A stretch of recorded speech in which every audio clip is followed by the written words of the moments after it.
Bienvenue à la récapitulation mensuelle des activités du cadastre minier. Pour le mois de mai 2024, le cadastre minier a été très actif tant sur le plan national qu'international. Voici un aperçu des principales activités. Le 2 mai 2024, à Rotana Hotel, le cadastre minier, représenté par son directeur général adjoint, M. Jacques Muyumba Ndouboula, a activement participé à la cérémonie de lancement officiel de la formation des géoscientifiques du ministère de Mines, axée sur la télédétection. Cette activité s'inscrit dans le cadre de la mise en œuvre du contrat signé par le gouvernement avec la firme Excalibur, visant à renforcer les compétences des géoscientifiques pour une utilisation plus efficace de la télédétection dans le domaine minier. Du 3 au 4 mai 2024, le cadastre minier a participé à la 5e édition du Katanga Business Mining au centre des négoces de Mutsopo, dans la province du Lualaba. Ce forum a réuni des experts nationaux et internationaux pour échanger autour de l'investissement, du financement des pôles industriels, de la valorisation du potentiel minier, de la formation professionnelle et de la création d'emplois.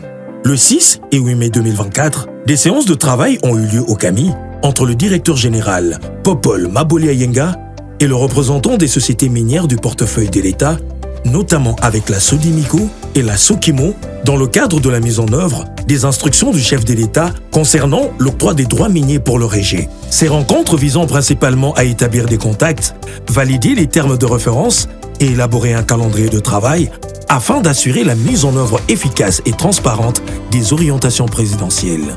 Du 8 au 11 mai 2024, le cadastre minier a participé à une excursion minière à Sudbury, au Canada.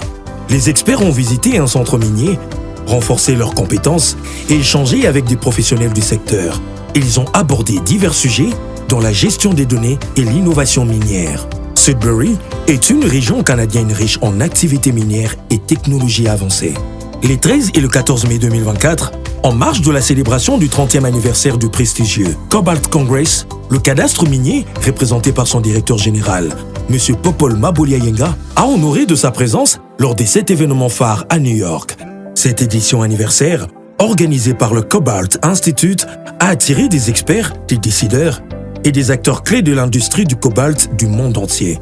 Du 21 au 24 mai 2024, le cadastre minier a participé à la 17e conférence OCDE-CIRGL sur les chaînes d'approvisionnement en minerais responsables à Paris. M. Jacques Muyumba Ndouboula, directeur général adjoint du CAMI, a pris part aux discussions sur le thème « RDC, pays d'opportunités face aux défis de la transition énergétique ». Les sessions ont couvert l'approvisionnement responsable des minéraux dans la transition énergétique, les partenariats publics-privés pour l'investissement et l'innovation, la formalisation du secteur artisanal et la protection des droits des communautés, la contribution du secteur minier au développement de la RDC. Il s'y est de souligner que ces activités reflètent l'engagement de cadastre minier à promouvoir la transparence du secteur minier en appui aux efforts du ministère de Mines et à renforcer son ouverture sur la scène tant nationale qu'internationale. Cadastre minier, porte d'entrée du secteur minier en RDC.